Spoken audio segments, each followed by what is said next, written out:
दोस्तों, इंडिया में बैंक्स भी लूटे गए, कॉर्पोरेट स्कैम्स भी हुए, लेकिन आज की कहानी पैसों की नहीं, आस्था की है। क्या आपने कभी सोचा कि कुछ लोग भगवान के नाम पर चढ़ाया गया दान भी नहीं छोड़ेंगे? अयोध्या के राम मंदिर में हर दिन लाखों लोग एक ही भरोसा लेकर आते हैं, आस्था। कोई किसान होता है जो अपने साल भर की फसल बेचने के बाद पहला एक हिस्सा भगवान को चढ़ाने आता है। कोई माँ होती हैं जो घर के खर्चे से एक एक रुपए बचाकर पैसे जोड़ जोड़ कर लेकर आती हैं। कोई मजदूर होता है जो अपनी मेहनत की कमाई का एक छोटा सा हिस्सा भगवान को अर्पित करने मंदिर पहुंचता है। ये लोग घंटों लाइन में लगकर दान पात्र में सिर्फ पैसे नहीं डालते, अपनी आस्था को समर्पित करते हैं। लेकिन उन्हें लाखों करोड़ों लोगों के साथ एक बहुत बड़ा विश्वासघात कर दिया गया। देश के सबसे सिक्योर कैश रूम्स में से एक, जहां चारों तरफ टीसीएस के सीसीटीवी कैमरास हैं, ऑडिट टीम्स हैं और स्टेट बैंक ऑफ इंडिया का स्टाफ बैठा है, वहां नाक के नीचे से रोज का 6 से 8 लाख रुपए गायब किया जा रहा था। जब जून 2026 में एमपी अखिलेश यादव ने इस मुद्दे को लेकर ट्वीट किया तो पूरे देश को शॉक लगा। आज इस वीडियो में डॉक्यूमेंट्स और स्पेशल इन्वेस्टिगेटिंग टीम रिपोर्ट के साथ समझेंगे कि आखिर भगवान श्री राम के दरबार में चोरी कैसे चल रही थी। अब सबसे बड़ा सवाल ये उठता है कि कैमरास, ऑडिट और पूरे बैंकिंग सिस्टम के होते हुए भी एक पूरा गैंग मिलकर इस चोरी को कैसे अंजाम दे रहा था। इसको समझने के लिए हमें 9 नवंबर 2019 के उस ऐतिहासिक सुप्रीम कोर्ट वर्डिक्ट पर चलना होगा, जहां राम मंदिर निर्माण और मैनेजमेंट के लिए एक ट्रस्ट बनाने का ऑर्डर दिया गया था। नॉर्मल तौर पर इंडिया में जो बड़े मंदिर हैं, जैसे माँ वैष्णो देवी, तिरुपति बालाजी और शिरडी साईं बाबा, उनके ट्रस्ट पर स्टेट गवर्नमेंट की कड़ी नजर रहती है। अगर आप चाहें तो आरटीआई डालकर एक एक पैसे का हिसाब पता कर सकते हैं, क्योंकि वो जनता का हक है। लेकिन राम मंदिर केस में जब 5 फरवरी 2020 को श्री राम जन्मभूमि तीर्थ क्षेत्र ट्रस्ट बना, तो उसे एक फुल्ली ऑटोनोमस बॉडी यानी एक प्राइवेट ट्रस्ट चलाने का नियम रखा गया, जहां जनता के लिए आरटीआई से डिटेल्स निकालना लीगली नामुमकिन हो गया। ऑन पेपर तो सरकार इस ट्रस्ट के मैनेजमेंट से बाहर दिख रही थी, पर ट्रस्ट के अंदर जिन 15 लोगों को रखा गया, उनमें से 12 मेंबर्स के डायरेक्ट कनेक्शंस रूलिंग गवर्नमेंट और उनकी संस्थानों से थे। जब सिस्टम को बाहर से चलाने वाला कोई इंडिपेंडेंट मैकेनिज्म ना हो, तो ट्रांसपेरेंसी पर सवाल उठाना लाजमी हो जाता है। और इसका सबसे पहला बड़ा झटका लगा जमीन के सौदों में। जून 2026 में एमपी संजय सिंह द्वारा एसआईटी को सौंपे गए 11 लैंड डॉक्यूमेंट्स में एक ऐसी रजिस्ट्री भी थी जिसने कई नए सवाल खड़े कर दिए। डॉक्यूमेंट्स और एलिगेशंस के मुताबिक साल 2021 में सुल्तान अंसारी और रवि मोहन तिवारी नाम के 2 खरीदारों ने लैंड ओनर से एक जमीन 2 करोड़ रुपए में खरीदी।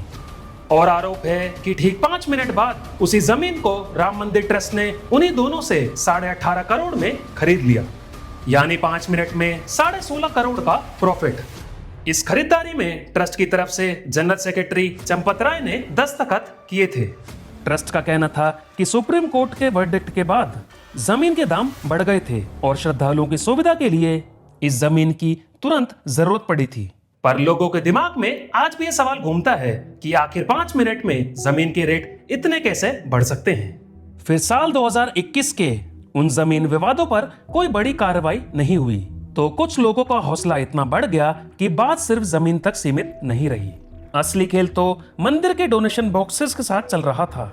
आपको जानकर हैरानी होगी कि नवंबर 2021 में ही एक प्राइवेट ऑडिट फर्म ने ट्रस्ट के सीनियर ऑफिशियल्स को वार्न किया था कि कैश मैनेजमेंट का तरीका हाईली अनप्रोफेशनल है।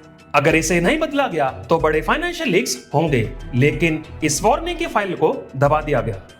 2025 में नए एसओपीज यानी स्टैंडर्ड ऑपरेटिंग प्रोसीजर्स बने भी, पर उन्हें ग्राउंड पर इंप्लीमेंट नहीं किया गया।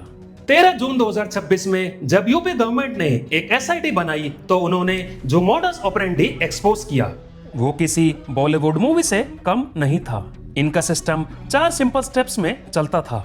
काउंटिंग टेबल पर बैठा एक एम्प्लॉय बहुत ही चालाकी से फिजिकल मूवमेंट करके सीसीटीवी कैमरे के ठीक सामने खड़ा हो जाता था, ताकि कैमरे का व्यू ब्लॉक हो जाए।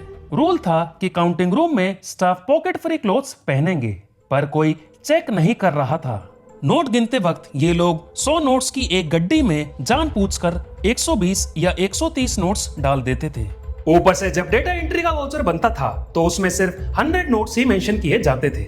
ये उन एक्स्ट्रा नोट्स को चुपके से निकाल कर अपनी पॉकेट्स या सॉक्स में भरते थे और सीधा बाहर ले जाने के बजाय मंदिर के ही वॉशरूम में छुपा देते थे। एसआईटी को रेड के दौरान मंदिर के उसी वॉशरूम से 2.5 लाख रुपए कैश छुपा हुआ मिला। शिफ्ट खत्म होने के बाद वो छुपा हुआ पैसा सेफ तरीके से निकाल कर आपस में बांट लिया जाता था। एसआईटी की इंटरिम रिपोर्ट के मुताबिक सिर्फ 40 दिनों के अंदर 27 अप्रैल से 5 जून के बीच इन लोगों ने 70 बार चोरी को अंजाम दिया। रोज का लगभग 6 से 8 लाख रुपए गायब हो रहा था और ये चोरी महाकुंभ 2025 के दौरान अपने पीक पर थी, जब डेली फुटफॉल 10 से 12 लाख तक पहुंच गया था। और सबसे बड़ा सवाल कि ये लोग इतने बड़े सिक्योरिटी जोन में बिना किसी डर के ये सब कैसे कर पा रहे थे। ये इसलिए मुमकिन हो पाया क्योंकि कई आरोपी सिफारिश और पहचान के जरिए इस सिस्टम का हिस्सा बने थे। एक नाम है जो पूरे मामले को और भी ज्यादा सेंसिटिव बना देता है, रामशंकर यादव उर्फ टिन्नू यादव, जो ट्रस्ट के जनरल सेक्रेटरी चंपत राय का अपना ड्राइवर था। उसने अपने ही एक रिश्तेदार मनीष यादव को भी उसी काउंटिंग रूम में लगवा दिया था। यहाँ तक कि खुद चंपत राय ने बाद में अपने ही ड्राइवर टिन्नू यादव पर उंगली उठाई, ये कहते हुए कि वही इस पूरी साजिश का असली मास्टरमाइंड था। और एसआईटी जांच में 2 नाम सबसे ज्यादा बार लिए गए, अनुकल्प मिश्रा और उनके रिश्तेदार लवकुश मिश्रा। इन्वेस्टिगेटर्स का कहना है कि इन्हीं दोनों ने सबसे ज्यादा पैसे चुराए और उस पैसे को प्रॉपर्टी में इन्वेस्ट कर दिया। लवकुश मिश्रा की ऑफिशियल सैलरी सिर्फ 12,000 रुपए महीना थी, लेकिन उसके घर पर छापा मारा गया तो गोबर के ढेर में से कैश मिला और उसने अपनी वाइफ के नाम पर 25 लाख रुपए का मकान खड़ा कर दिया था।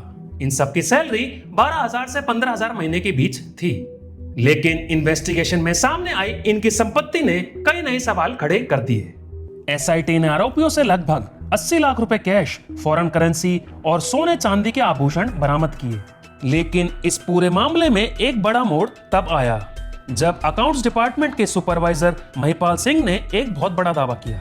उनका दावा है कि जब उन्होंने कैश काउंटिंग में ये मिसमैच नोटिस किया और मैनेजमेंट को इसकी जानकारी दी तो उन्हें नौकरी से निकाल दिया गया।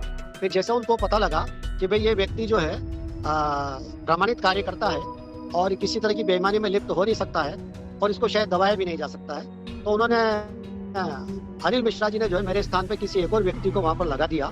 उनका ये भी दावा है कि उन्हें हटाने से पहले 7 से 8 महीने पुराना सीसीटीवी फुटेज डिलीट कर दिया गया। कितने पीरियड की सीसीटीवी फुटेज डिलीट की गई? पिछले 8 महीने लगभग की, ताकि किसी बड़े सबूत तक पहुंचा ही ना जा सके। खेल सिर्फ कैश तक लिमिटेड नहीं था दोस्तों। एसआईटी जांच के दौरान कई ऐसी सच्ची कहानियां सामने आई जिन्होंने लोगों का दिल तोड़ दिया। साल 2021 के फंड कलेक्शन के दौरान पुणे की एक सिंधी फैमिली ने लगभग 1.5 करोड़ रुपए जमा करके 200 चांदी की ईंटें बनवाई, जिन पर उनके इष्ट देव झूलेलाल जी की तस्वीर बनी थी। कम्युनिटी का आरोप है कि उन्होंने ये ईंटें ट्रस्ट के जनरल सेक्रेटरी चंपत राय को सौंपी थी, लेकिन उन्हें कहकर कोई फॉर्मल रिसिप्ट नहीं दी गई कि पहले इनकी प्योरिटी चेक होगी। उनका दावा है कि 5 साल बाद भी उन चांदी की ईंटों का कोई स्पष्ट पब्लिक रिकॉर्ड सामने नहीं आया है। और मुंबई के एक बिजनेसमैन ने 3 किलो चांदी का हार और 1 किलो की चरण पादुका दी थी, उसका भी कोई पब्लिक रिकॉर्ड या रिसिप्ट नहीं मिली। लोगों ने अपनी आस्था से सोना चांदी, झुमके और ना जाने कितनी कीमती चीजें दान की, लेकिन कुछ डोनर्स का आरोप है कि उनके दान की कोई रिसिप्ट या पब्लिक रिकॉर्ड उपलब्ध नहीं कराई गई। ट्रस्ट ने आरोपों को शुरू में खारिज किया, लेकिन जैसे जैसे मामला बढ़ता गया पूरे डोनेशन मैनेजमेंट सिस्टम पर सवाल उठने लगे। जब ये मामला पब्लिक हुआ तो बवाल मचना ही था। ऑपोजिशन लीडर्स ने मांग की कि इस पूरे मामले की सीबीआई जांच सुप्रीम कोर्ट की निगरानी में हो और कैग ऑडिट भी कराया जाए। मामला जब सुप्रीम कोर्ट पहुंचा तो 2 लोकल एडवोकेट्स की फाइल्ड पीआईएल पर कोर्ट ने अर्जेंट हियरिंग से साफ मना कर दिया। अदालत ने बड़े ही प्रैक्टिकल शब्दों में कहा, heavens are not going to fall, यानी आसमान नहीं टूट पड़ेगा। Criminal investigation regular legal pipeline के तहत चलेगी और सुनवाई को रेगुलर डेट पर शेड्यूल किया गया। रही बात ऑपोजिशन के 200 करोड़ या 20,000 करोड़ के आंकड़ों की, तो ध्यान दीजिए ये सिर्फ अनवेरिफाइड एलिगेशंस हैं। अभी तक एसआईटी या बैंक की तरफ से कोई ऐसा बड़ा ऑफिशियल फिगर कंफर्म नहीं किया गया है। लेकिन इस पूरे प्रेशर के चलते राम मंदिर ट्रस्ट के जनरल सेक्रेटरी चंपत राय और मेंबर अनिल मिश्रा ने मॉरल ग्राउंड्स पर रेजिग्नेशन ऑफर किया।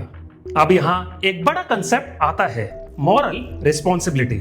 लीगली भले ही उन्होंने कैश ना चुराया हो, पर अगर आप किसी संस्था के हेड हैं, आपने उन एसओपीज पर साइन किया है जहां रूल था कि सीसीटीवी फुटेज 180 दिन तक सिक्योर रहेगी, पर ग्राउंड पर वो 45 दिन में ही डिलीट हो रही थी, तो उस एडमिनिस्ट्रेटिव फेलियर की मॉरल रिस्पॉन्सिबिलिटी आपकी ही बनती है। आरएसएस ने भी इस पर बयान दिया कि इस चोरी से उन्हें गहरा दुख पहुंचा है और दोषियों को कड़ी सजा मिलनी चाहिए, पर पब्लिक को उन एंटी हिंदू फोर्सेस से सतर्क रहना चाहिए जो इस सिचुएशन का गलत फायदा उठाना चाहती हैं। दोस्तों, जब लोगों को पता चला कि उनकी आस्था के साथ खिलवाड़ हुआ है, तो उन्होंने शोर नहीं मचाया, उन्होंने चुपचाप एक साइलेंट बॉयकॉट कर दिया। रिपोर्ट के मुताबिक जो चंदा हर महीने लगभग 7 करोड़ आता था, वो अचानक ड्रॉप होकर सिर्फ 1.5 करोड़ पर आ गिरा। ये 78% का कोलैप्स किसी भी पॉलिटिकल स्टेटमेंट या कोर्ट ऑर्डर से 1000 गुना ज्यादा बड़ा बयान है। आम जनता ने चुपचाप दान देना कम कर दिया। पर सबसे बड़ा सवाल यह है कि भविष्य में ऐसी घटनाओं को दोबारा होने से कैसे रोका जाए। इसका जवाब हमारे अपने देश में ही मौजूद है। हमारे पास इंडिया में तिरुपति बालाजी का तिरुमला तिरुपति देवस्थानम्स TTD मॉडल मौजूद है, जहां रेवेन्यू हैंडलिंग एक full time IAS officer as a CEO देखता है।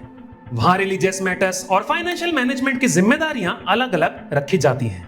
राम मंदिर ट्रस्ट को भी एक निष्पक्ष administrative system, real time donation dashboard और मैंडेटरी गवर्नमेंट ऑडिट की जरूरत है, क्योंकि पब्लिक ट्रस्ट प्रोसेसेस और रूल्स से चलता है, सिर्फ भावनाओं से नहीं। और दोस्तों, आखिरी बात, जब हम प्रभु श्री राम का नाम लेते हैं तो हम याद करते हैं उनकी मर्यादा को, हम याद करते हैं उनकी सच्चाई, न्याय और पारदर्शिता के उसूलों को। राम राज्य की सबसे बड़ी पहचान ही थी प्रजा के प्रति पूरी जवाबदेही और न्याय। तो अगर आज उन्हीं के दरबार में उन्हीं के नाम पर आए एक एक पैसे पर सवाल उठता है, तो उसका ट्रांसपेरेंट हिसाब मिलना हर एक नागरिक का सबसे बड़ा अधिकार है, क्योंकि भगवान श्री राम के नाम पर चोरी करने से बड़ा अधर्म कोई नहीं हो सकता, और उससे भी बड़ा अधर्म है उस चोरी पर पर्दा डालना। सिस्टम को बदलना होगा ताकि विश्वास दोबारा जीता जा सके। आपका इस पूरे सिस्टम फेलियर पर क्या सोचना है, मुझे कमेंट बॉक्स में जरूर बताएं और वीडियो को शेयर करें ताकि हम सब जागरूक बन सकें। मिलते हैं अगली वीडियो में, तब तक के लिए आप सभी का हार्दिक नमस्कार। जय श्री राम।